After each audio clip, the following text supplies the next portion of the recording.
దర్శక ధీరుడు రాజమౌళి తన డ్రీమ్ ప్రాజెక్టుగా మహాభారతం చిత్రాన్ని అనేకసార్లు వెల్లడించిన విషయం తెలిసిందే.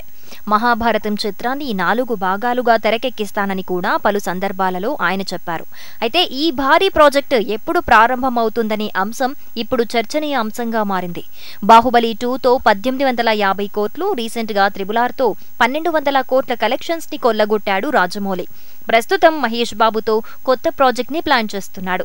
ఈ చిత్రాన్ని 2024 మే నెలలో పూర్తి చేయటానికి పక్కా ప్రణాళికతో ఉన్నాడట రాజమౌళి. ఆ తర్వాత అతనితో సోషల్ మూవీస్ చేయటానికి అనేక భారీ సినీ నిర్మాణ సంస్థలు రెడీగా ఉన్నాయి. కానీ రాజమౌళి పౌరాణిక గాథ మహాభారతంని తెరకెక్కించటానికి మొగ్గు చూపుతున్నాడని తెలుస్తోంది.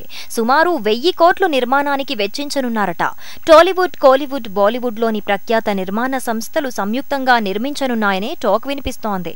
ఎట్టి పరిస్థితుల్లోనైనా 2024లోనే మహాభారతం ప్రాజెక్ట్ ని మొదలు పెట్టాలని నిర్ణయించారట రాజమౌళి. అంతకంటే ఆలస్యమైతే టెక్నాలజీ మరింత అప్డేట్ అవుతుంది, క్రియేటివిటీలో పెను మార్పులొస్తాయి.